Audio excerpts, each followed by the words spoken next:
Well, she's under fire once again. Yesterday, the Associated Press reported that former Delaware Senate candidate Christine O'Donnell is being investigated for illegally using funds from her failed campaign to pay for personal expenses. This morning, Christine O'Donnell is denying the charges, and she joins us from Philadelphia to set the record straight. Christine, nice to see you this morning. Hey, Christine. Thank you for having me. Hi, Allison. So let's clear up some information this morning. Have they filed a formal investigation against you, or are you still learning about rumors about this?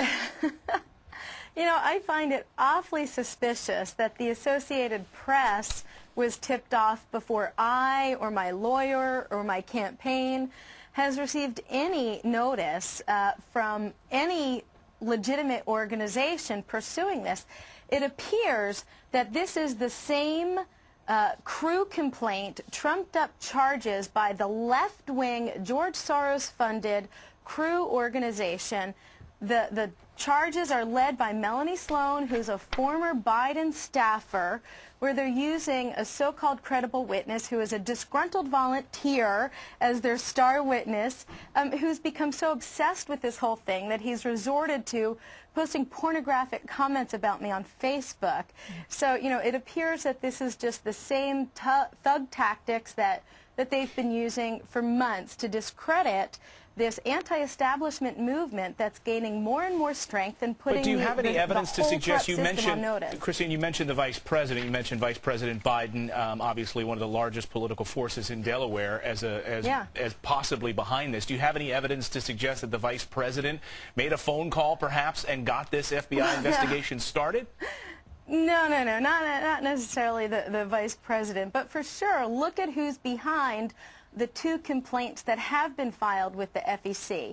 You've got the Delaware GOP, who filed a ridiculous complaint with the FEC for coordinating with the Tea Party, you know, and we embarrassed them. We took out their so-called anointed untouchable candidate, Mike Castle, in the primary. And then you've got Melanie Sloan and Crew, a George Soros-funded former Biden staffer. Christine, now, we received several tips.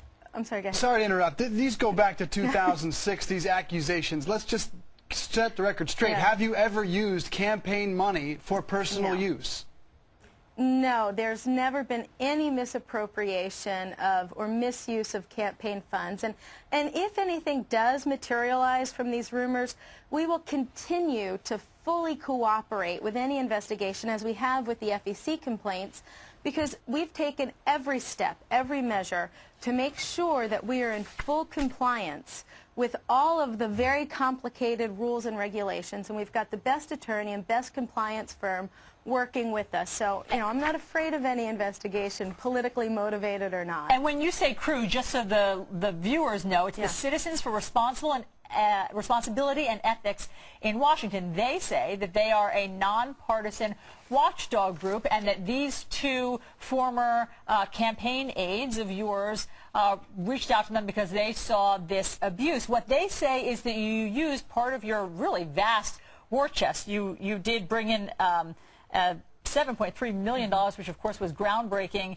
there in Delaware. Right. They said they used it to pay your rent. Did you did you say that, that your house was used in part as a campaign headquarters, so therefore it justified being used as rent? No, let me set the record straight on this. First of all, these two disgruntled, one was a volunteer, the other was someone that we hired for a week and a half, who we had to fire. She was fired from the Delaware GOP before she joined our campaign. We brought her on and quickly saw that she was indeed incompetent. Now, these two people that they're using as their key witnesses were from 2008. The Crew complaint states misuse in 2009. So how did they, you know, did they look in a crystal ball and eyewitness these things through their crystal ball? So they did not have access to the campaign in 2009. And I also want to point out that two disgruntled people from 2008 are making these false accusations. In the meantime, numerous people who truly were involved in the 2008 campaign have stepped up to help set the record straight and say, look, I've been involved with the campaign for months, and we didn't see any misuse of funds. We raised only $100,000 in 2008.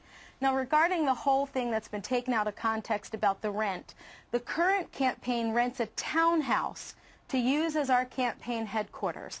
Because my personal home was vandalized, broken into, eggs thrown at it, nasty words written on the front door, I use that townhome as my legal residency, and I pay the campaign rent in order to use it as my legal residency. That's where the whole rent thing has been taken out of context. But it's I who pays the campaign, not the other way around. So this has been totally taken out of context in an attempt to discredit this whole Tea Party movement that's put the corrupt system on notice.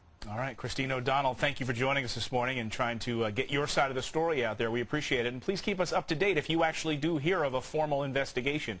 Come back on Fox and Friends. I sure will. Thanks, I sure will. Thank you. Best of luck in the new year. Up next.